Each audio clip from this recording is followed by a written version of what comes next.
Today, we're going to convert gross salary to net monthly income and calculate safe housing and student loan percentages, as well as the rest of our budgeting for an example that is kind of like what you guys are going to be doing without the reflection piece. The reflection piece is something that you guys are going to be doing, but I'm going to show y'all kind of everything that is going to go into this.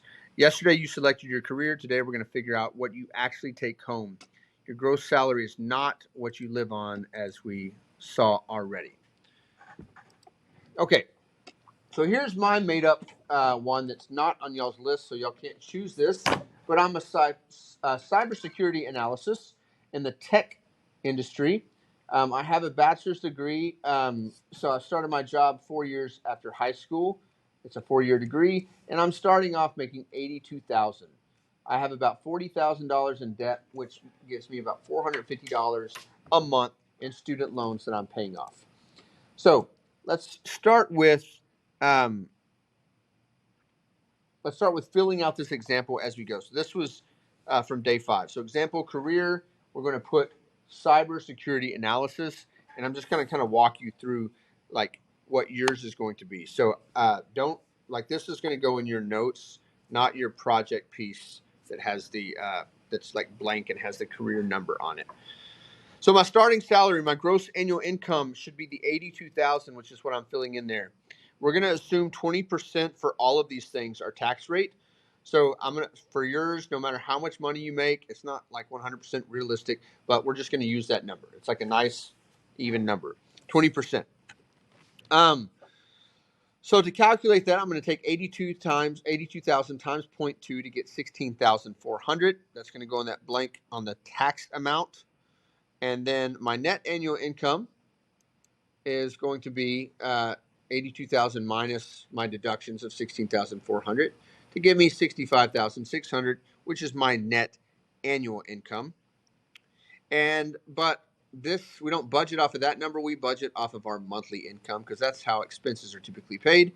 So I need to take this number and then divide that by 12, like so, and I get $5,467 a month.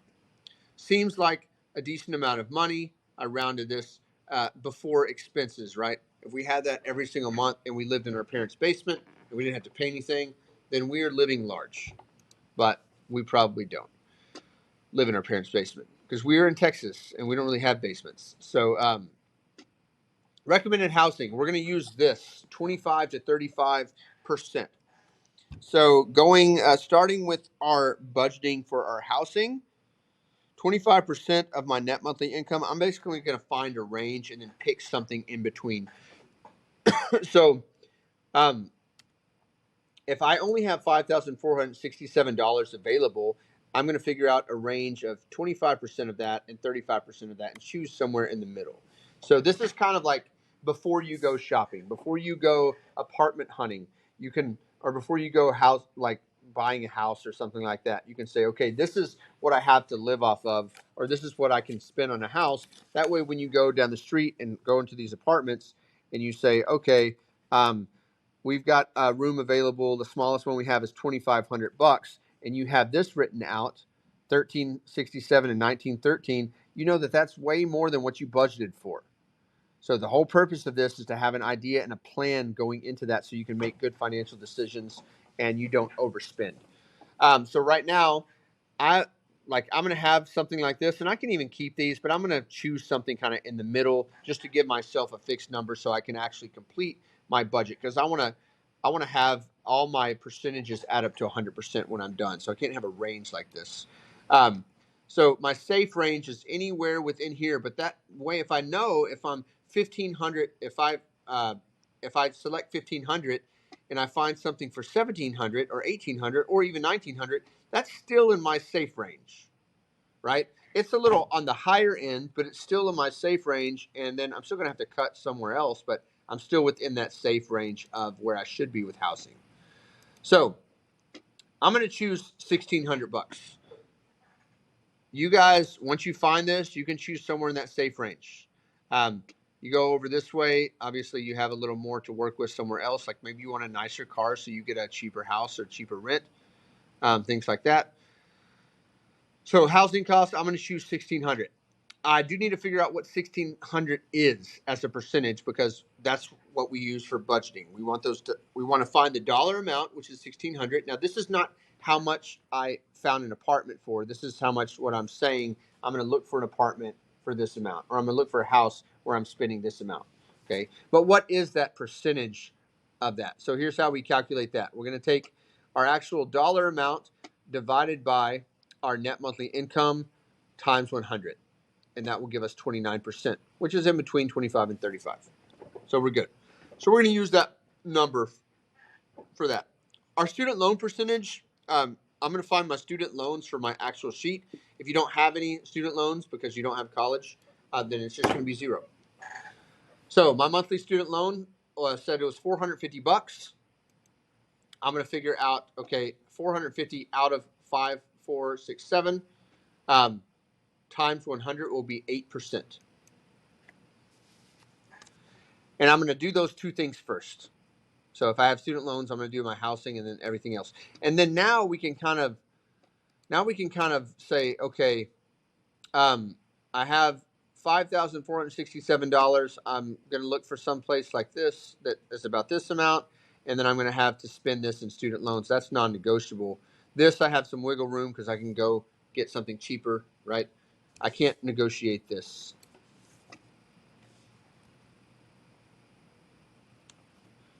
Okay.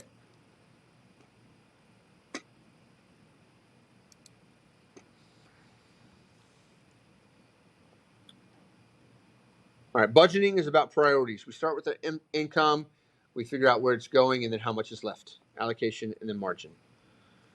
So recommending guidelines reminder. We said this earlier.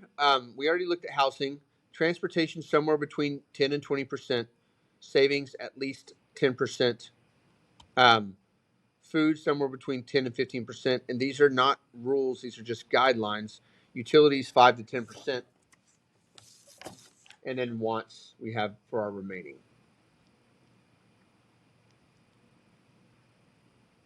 So going back up to my net monthly income, I already did housing, student loans. Now we're going to add some categories. So assign percentages first. So I'm going to make sure that all of my categories add up to 100%. I already have my 29%, my 8%. So I'm just going to go through that guideline and select something. And then that will give me a ballpark to where I can look at it and say, hey, I do have this card that I found that actually is like 19%. It's a little more than what I wanted. Can I cut somewhere else? And some things you can cut and some things you can't. So it really kind of depends. You don't want to just all of a sudden cut your savings, but maybe you cut how much you spend on food, or maybe you cut how much you spend on your wants, things like that. So these are just my percentages. I'm just making sure that mine fit within that guideline and that they all add up to 100%. Hopefully that makes sense to everyone. So mine should all fit into that. My student loan percent, I don't know why this is on there twice. Then I'm going to convert all of these to dollars. So my transportation, 15% of 5,467 is $820. My savings, 12% of my monthly net is 656. 12% of my monthly, same thing. Okay, same figure. My utilities is 437. My wants is 875. So now I'm going to fill in my budget table. This is kind of hard to see, maybe. Well, I guess not. It is hard to see for me, but you're going to have a budget table like this. Once again, your percentages should add up to 100%, and your monthly cost should add up to your total net monthly income, $5,494. And what I want is like everything that's left over. That's yeah, that's everything that I want. So this all adds up.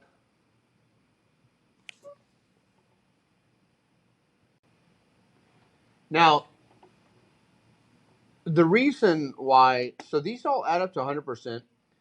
The reason why these are off, like you would think that this would also add up to my net monthly income, and it really should. But remember when I got this 29%? I actually rounded that, so it was actually 29.2665081.4%, and I just rounded that to an even 29. So it is going to be off a little bit. I wouldn't consider this a huge problem because I have a big area right here of wants. So that doesn't mean I'm going to be negative. This is stuff that I have control of spending right here. Okay.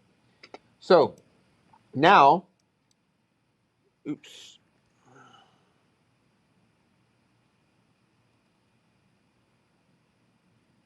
Now it's your turn. So you need to complete the entire table, add your totals, calculate your margin, and adjust if negative. So I might just adjust a little. I actually probably wouldn't adjust a whole lot on that, but maybe a little bit. But now it's time to actually work on your actual project. So on the other sheet of paper, that I gave you is what you're going to start with using your actual career that you selected. Make sure you ask questions as you have them.